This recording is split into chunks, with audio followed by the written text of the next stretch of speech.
Welcome back to Celestial Forge by our Lord Roustabout. When we had just left off, the character was finding a way to carry his pouches of alchemy reagents after getting a new power.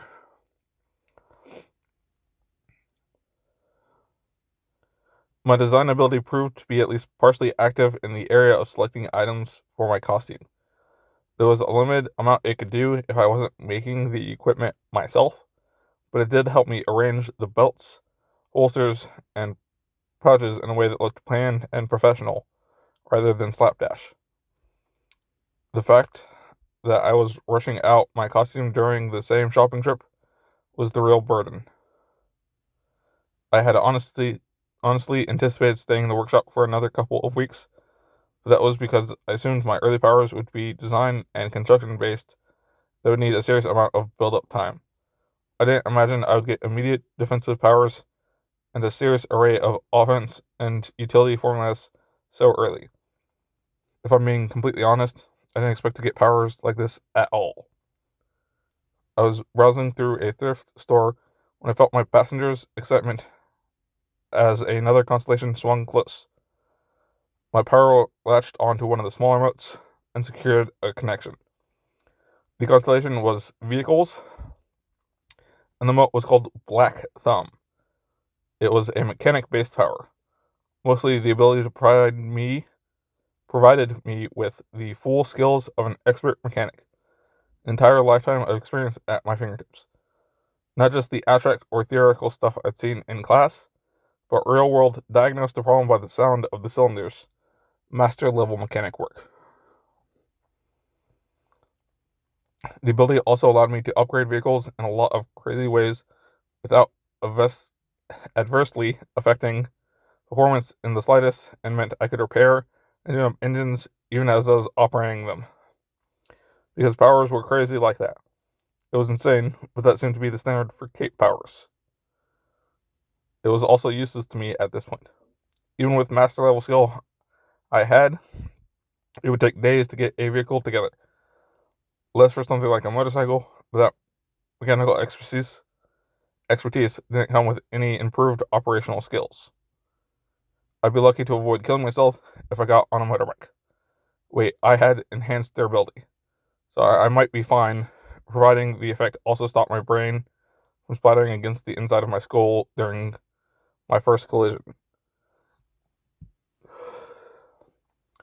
This was a good power, but it was presently badly overshadowed by what Squealer was already churning out on a daily basis.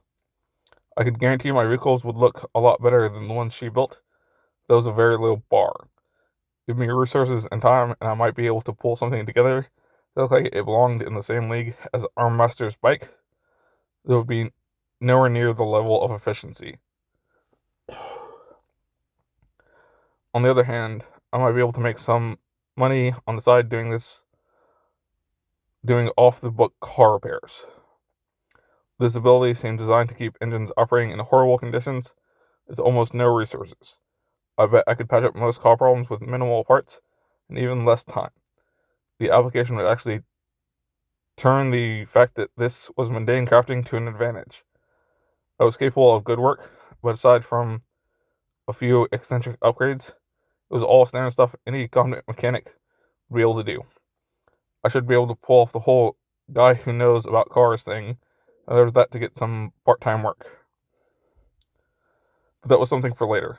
Still, the prospect of more resources, or at least useful skills, helped me justify a bit more splurging than I would have otherwise been comfortable with. I indulged on a longer coat, something with plenty of pockets for reserve storage without being heavy enough to be unbearable once warmer weather sets in.